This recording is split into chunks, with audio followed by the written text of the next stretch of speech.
La ley férrea del cáncer.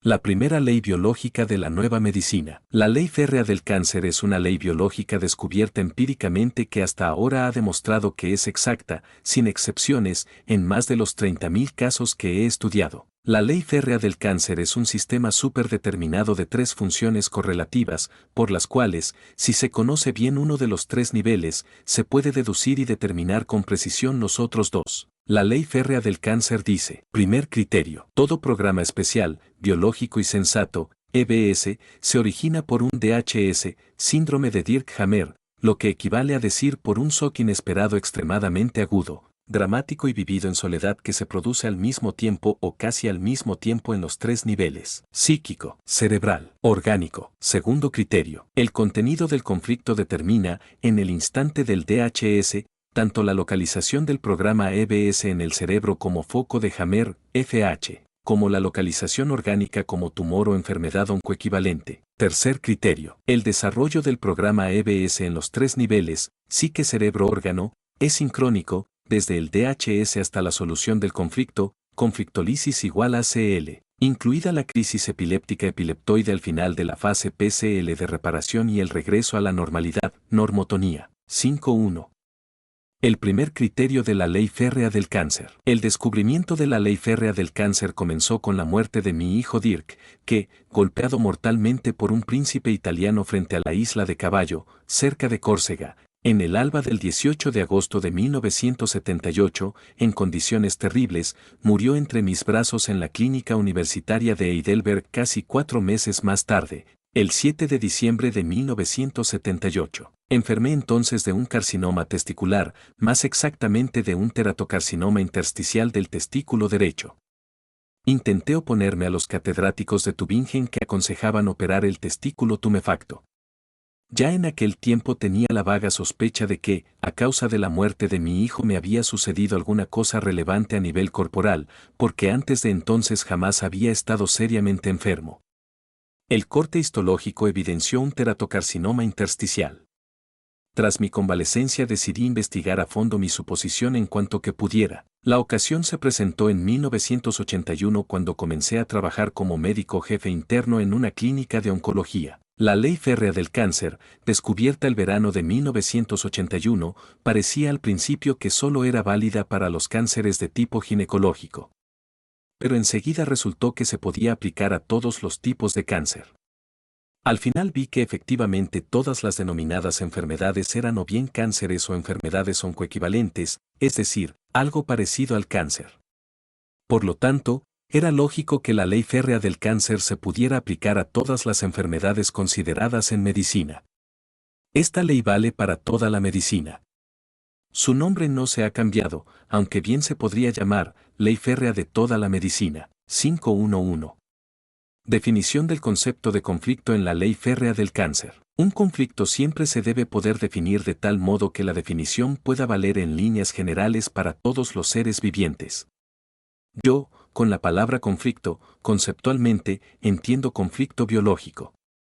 Un profesor universitario de psiquiatría, como ya hemos mencionado, fue interrogado por el juez, que quería saber cómo definiría en su lenguaje, por ejemplo, el conflicto sexual que el Dr. Hammer había encontrado en un proceso conflictivo en el que la mujer había cogido al marido infraganti y ahora presentaba un foco de Hammer encima del oído izquierdo. Respuesta: lo llamaría una ofensa narcisista. Mi contrapregunta fue: ¿usaría usted los mismos términos para definir un conflicto semejante en mi perra? No hubo respuesta. Aquí nos caemos del burro. Nuestras definiciones de conflicto en la medicina oficial siempre se han producido de un modo religioso, filosófico, psicoanalítico, justo, dogmático. Para mí no existen dogmas que puedan limitar una ciencia. Si descubro que el hombre y el animal se enferman por un mismo tipo de conflicto biológico y que se pueden observar los mismos procesos y las mismas modificaciones en el ámbito psíquico, cerebral y orgánico, entonces las conclusiones, las reglas o las leyes tienen que adaptarse a estos hechos y no viceversa. En el sistema conceptual de la nueva medicina el conflicto no se entiende por lo tanto en el sentido del denominado psicoanálisis, es decir, como una construcción llevada por decenios de una constelación conflictiva, sino como un conflicto biológico. Este conflicto biológico, que en el momento del DHS ataca al hombre y al animal como si cayese un rayo encima, se produce instantáneamente y causa un foco de Hammer en el cerebro, dando inicio al programa especial biológico en el organismo entero. Obviamente también la personalidad entera se ve involucrada en el contexto de un conflicto biológico. Pero en general eso no es un factor decisivo. Puede bastar una única palabra, por ejemplo cerdo, dicha durante una pelea violenta con la suegra a causa de los niños, para producir un DHS.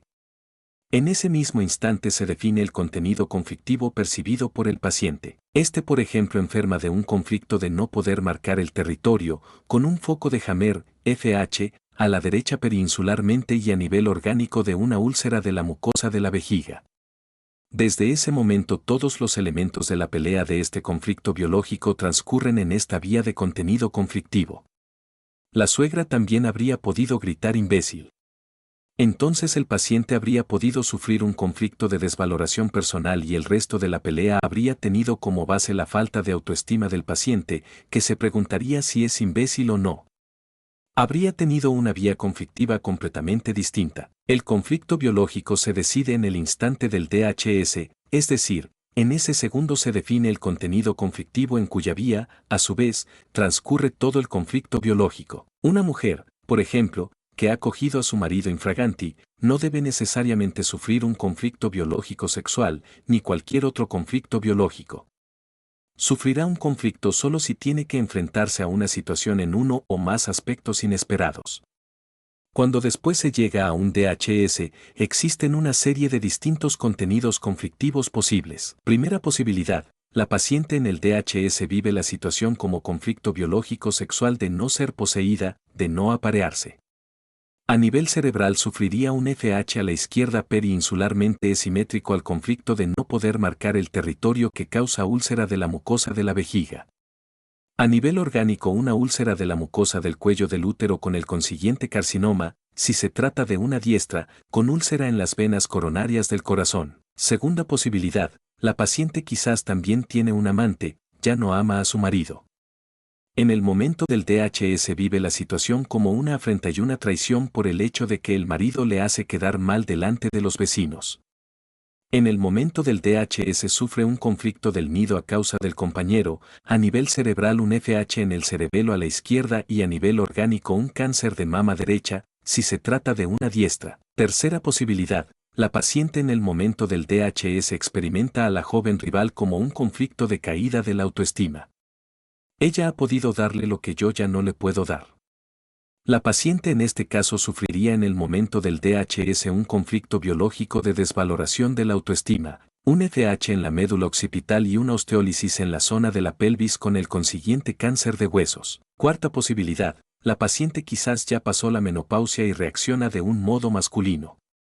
Podría, en el momento del DHS, experimentar la misma situación como un conflicto de territorio con un FH a la derecha perinsularmente y un carcinoma intrabronquial o si se trataba de un conflicto de no poder marcar el territorio con el atributo que asco. Un carcinoma de la vejiga, si se trata de una diestra. Quinta posibilidad, a menudo se produciría sin embargo un carcinoma de los ovarios, como conflicto de pérdida y con fondo semisexual repugnante con un FH en la zona paramediana occipital. Vemos por lo tanto que un suceso, una situación no se percibe jamás de un solo modo. Solo el modo de vivirlos en el instante del DHS determina el contenido conflictivo y por lo tanto las vías sobre las que correrá el resto del conflicto biológico. Estos nexos vuelven absurdas también las propuestas infinitamente ignorantes de los denominados estudios prospectivos. La no convertibilidad de un sistema no es una debilidad científica, sino que deriva forzosamente del hecho de que es casi imposible para un investigador pronosticar con una cierta seguridad en qué dirección o sobre qué vía vivirá o sufrirá el paciente un conflicto pensado prospectivamente. También los parientes más próximos son a menudo muy estúpidos, si han estudiado, por ejemplo, qué conflicto podría haber causado el cáncer diagnosticado al paciente. A menudo dicen, solo puede haberse tratado de esto o aquello. Si se interroga al paciente frente a sus parientes, a menudo dice, no, eso no me ha afectado para nada. Y eso que ha causado realmente el DHS y el conflicto nos deja a todos atónitos. Seguidamente, cuando han entendido la cuestión, a menudo dicen, sí, no podía ser de otra manera. Un muy buen ejemplo de esto fue el caso de un paciente de la Clínica Universitaria de Erlangen, al que pude visitar en su habitación de reposo. Había sufrido un infarto cardíaco agudo. Entonces tenía que haber sufrido un conflicto de territorio con DHS. Se nos preguntó cuál había sido el conflicto de territorio. En presencia del médico del departamento le pregunté cuándo y cuál fue el conflicto de territorio que había sufrido. Respuesta: ninguno.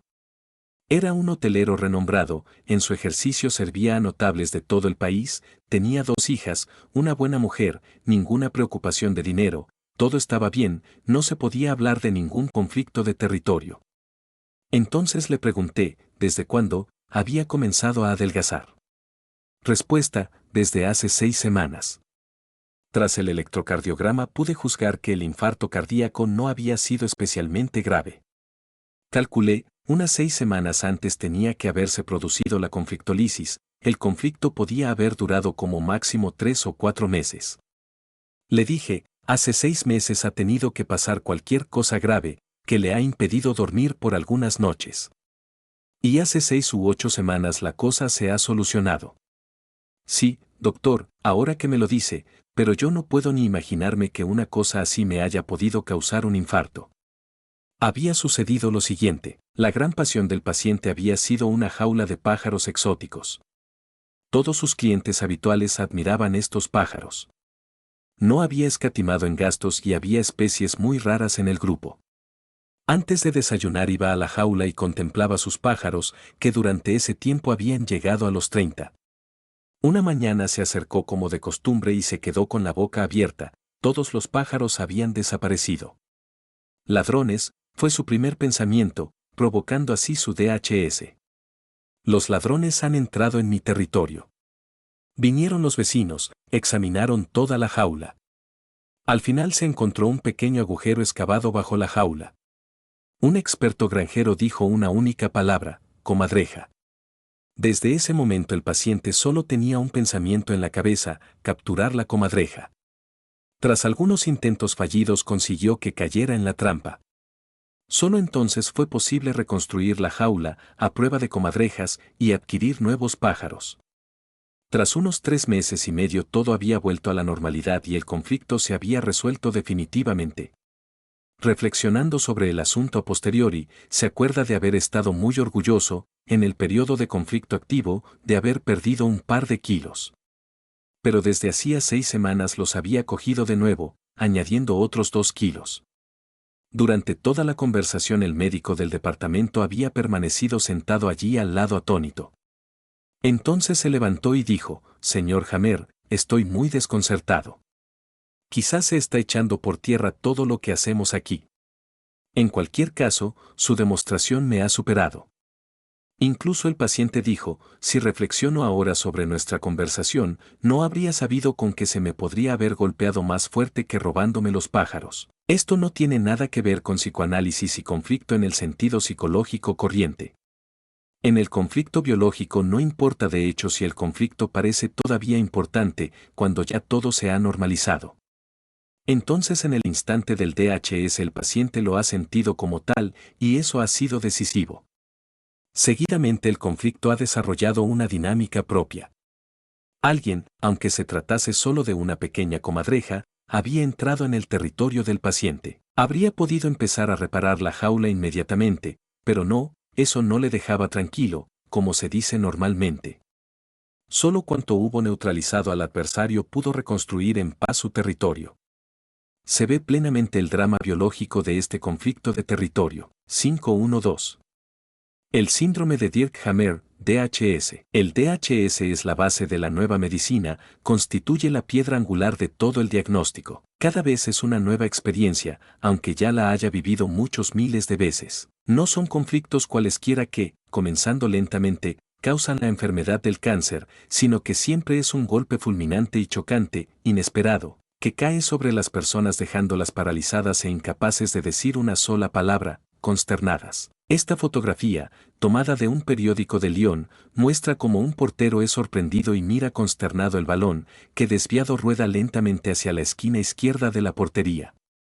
Él se esperaba que el balón llegase por la otra esquina. Encontramos una constelación parecida, en sentido figurado, en el DHS, en el shock conflictivo, en el que también el paciente es tomado por sorpresa. De hecho, una situación conflictiva, que ya esperaba de antemano, no le causa ningún DHS. Igual que en el caso en el que un portero puede realizar la parada más fantástica golpeando el balón para desviarlo desde el ángulo más extremo de la portería, cuando el balón llega por el sitio que el portero esperaba. Del mismo modo todos nosotros podemos soportar gran número de conflictos, sin enfermar, si con anterioridad hemos tenido tiempo de prepararnos. Hoy en día hemos perdido en gran parte el contacto con nuestro ambiente y con nuestros compañeros los animales. Solo así podía surgir la idea, más o menos falta de instinto, de conflictos intelectuales que no tienen ningún tipo de relación con la realidad biológica. También nos hemos alejado del empirismo, construyendo casos que no tienen que ver nada con la experiencia real del hombre, y jamás con un nexo con el origen de la enfermedad. Pero el hombre en realidad siente y percibe según reglas biológicas arcaicas e incluso percibe los conflictos biológicos mientras cree que piensa de un modo cercano a la naturaleza. A causa de la civilización moderna, que no se basa en ningún modo en las formaciones biológicas fundamentales, los hombres vivimos un terrible dilema. Si seguimos los modelos de comportamiento que la naturaleza nos ha dado, nos encontramos forzosamente en la situación de tener que aceptar cualquier tipo de desventaja social que nos llevaría a la ruina. Si por el contrario seguimos las normas que nos han creado los políticos, juristas y la Iglesia, que en su mayoría son contrarias a nuestro código arcaico personal, entonces vamos de cabeza al conflicto que ya estaba programado. Realmente bajo el perfil teórico es posible, aparentemente, manipular a placer a los hombres con leyes cualquiera, pero la cuenta que pagamos es terrible. Siempre ha habido adaptaciones a las condiciones ambientales modificadas del tipo más diverso. Justo de eso depende la evolución de la naturaleza. Estos cambios, mutaciones, normalmente duran muchos cientos de miles de años. Por el momento y para los próximos 100.000 años eso no nos ayuda en nuestro dilema. Hasta ahora la mayor parte de las personas no eran conscientes de esto o no se dan cuenta del modo correcto. La nueva medicina asume el ejercicio de buscar y de encontrar una respuesta. No por esto dejaremos de tener conflictos biológicos. Porque también el conflicto biológico forma parte de la naturaleza y no es ni bueno ni malo. Simplemente es una realidad y en la naturaleza representa un medio para la selección y la conservación de la especie. Y yo creo que seremos más felices si vivimos nuevamente según el código de nuestro cerebro. En el caso de un conflicto biológico, el DHS, síndrome de Dirkhammer, es un shock grave vivido de un modo extremadamente agudo, inesperado, dramático y con un sentido de soledad.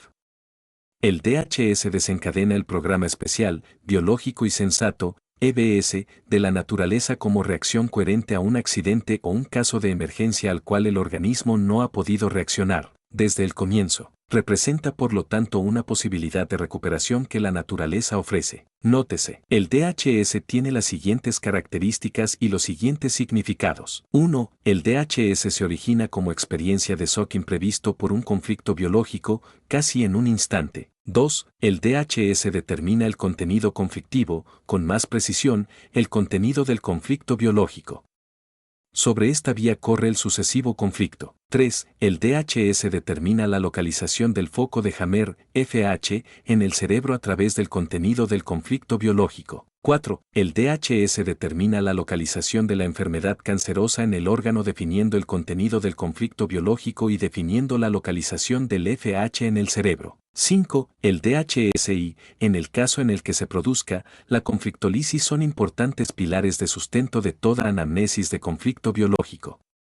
En cualquier caso, es indispensable descubrir exactamente el DHS, también cuando el conflicto se ha resuelto ya que solo es posible evitar una recaída conflictiva cuando se conoce con precisión el DHS originario. 6. El DHS modifica inmediatamente no solo el tono vegetativo causando la simpaticotonía permanente, sino que modifica también la personalidad, como bien se puede notar en el denominado conflicto en suspensión. 7. El DHS causa desde el primer momento un tipo de simpaticotonía permanente en el cerebro en el punto del foco de Hammer.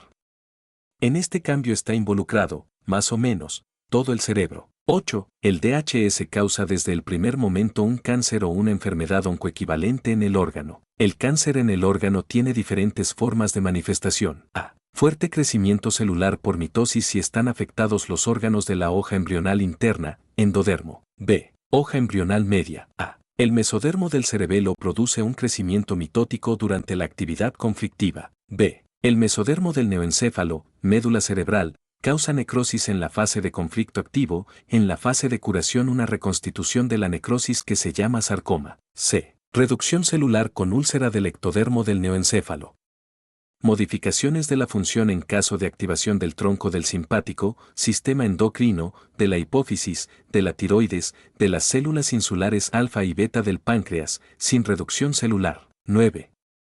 Si un DHS ha desencadenado un conflicto biológico que todavía está activo y tiene su FH en un hemisferio cerebral y se añade a otro DHS que tiene su FH en la corteza cerebral del hemisferio opuesto, entonces se produce la constelación esquizofrénica.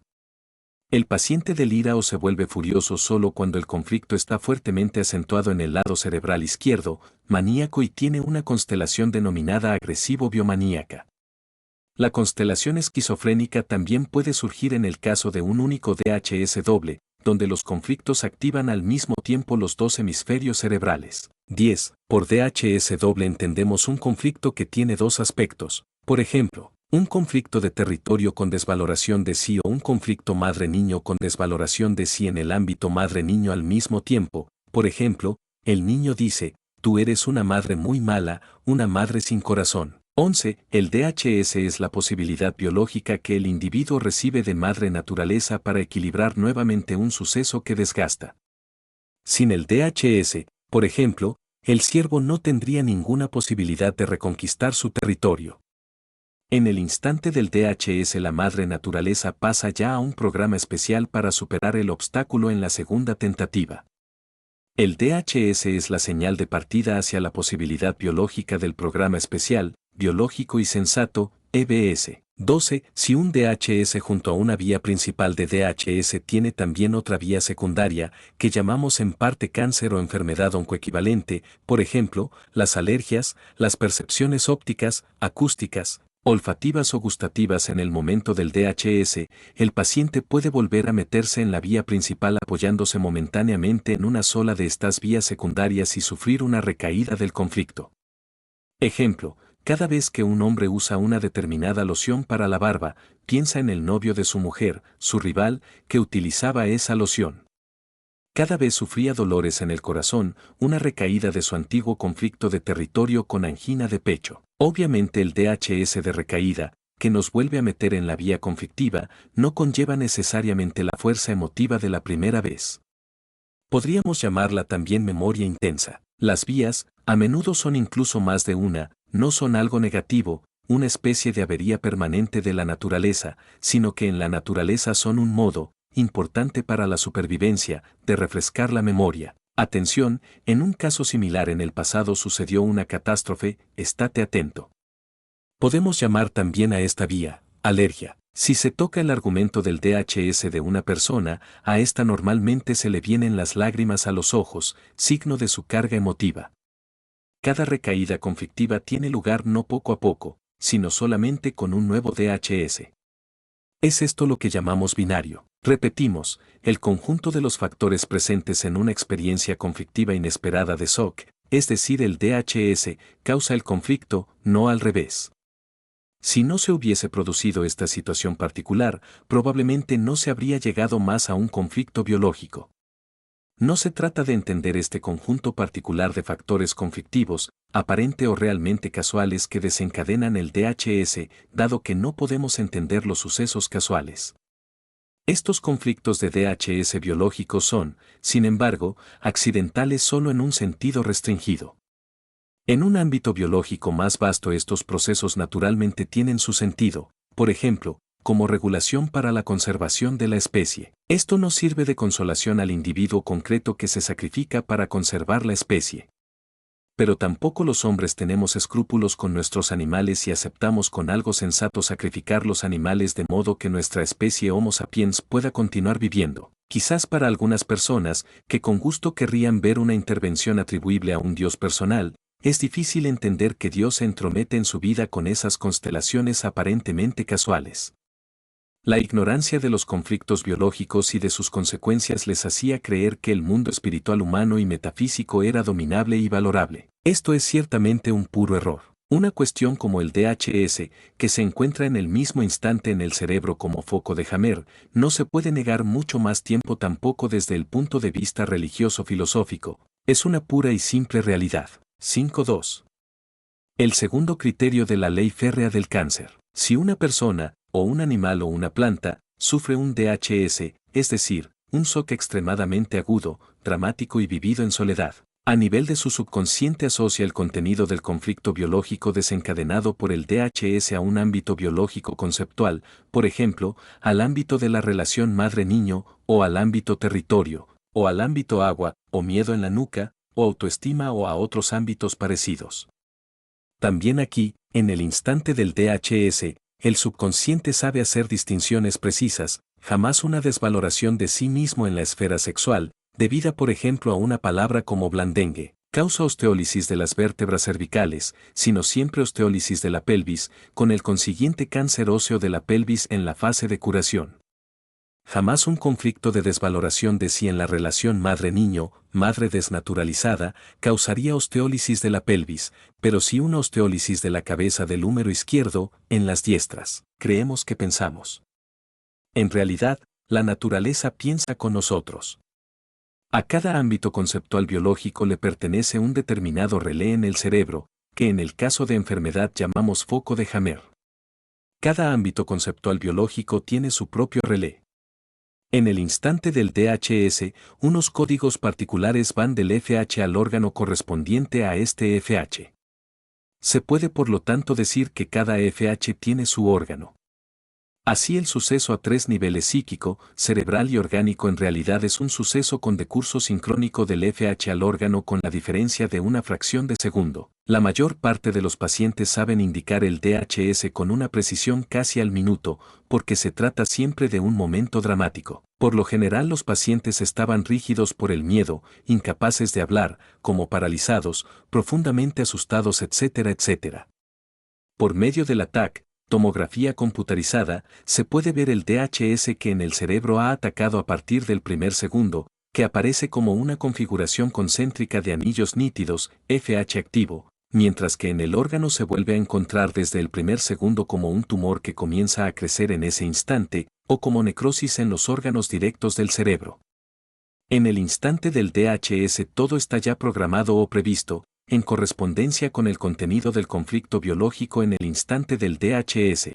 Como hoy bien podemos determinar con las tomografías computarizadas, se produce una conmutación, activación, en un área cerebral bien definida, establecida desde el principio, foco de Hammer. En el mismo momento se inician también las modificaciones del órgano, expuestas con precisión en la tabla psique-cerebro-órgano, pronosticables mediante observaciones empíricas. Puede tratarse tanto de una proliferación como de una reducción celular o de alteraciones funcionales en las denominadas enfermedades oncoequivalentes. Concepto de enfermedad según la nueva medicina, conmutación a un programa diferente y con un sentido sensato. Por eso he hablado de conmutación, porque, como veremos seguidamente, el DHS es solo un proceso intermedio que lleva a un programa especial o de emergencia con el que el organismo puede afrontar la situación imprevista. No existe una enfermedad en el sentido estricto según la definición que se nos ha enseñado en el pasado en las universidades. Según aquel concepto, considerábamos que la enfermedad era un error de madre naturaleza,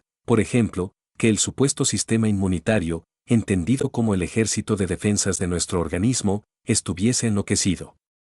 Pero madre naturaleza no comete semejantes errores, se trata por el contrario de errores aparentes, deseados, que tienen su sentido. 5.3. El tercer criterio de la ley férrea del cáncer. El tercer criterio de la nueva medicina dice que el decurso de toda la denominada enfermedad, incluida la fase de curación, es sincrónica en los tres niveles. Este sincronismo está definido por criterios precisos que tienen que ver con los síntomas típicos de conflicto activo en los niveles psíquico, cerebral y orgánico y con los típicos síntomas de la fase de reparación en conflicto resuelto, también en los niveles psíquico, cerebral y orgánico. A esto se añaden también los típicos síntomas en los tres niveles de la crisis epiléptica o epileptoide que son un poco diferentes para cada enfermedad, pero nuevamente del todo típicos, tanto si se trata de síntomas cerebrales y orgánicos, Por ejemplo, el infarto cardíaco como crisis epileptoide de la úlcera de las coronarias, como si se trata de síntomas psíquicos y vegetativos. Con este instrumento, es decir, con el conocimiento de la regularidad y el conocimiento de los síntomas típicos en el transcurso en los 3 niveles, ahora, por primera vez en la medicina, se puede trabajar correctamente en base a las causas y de un modo prácticamente reproducible.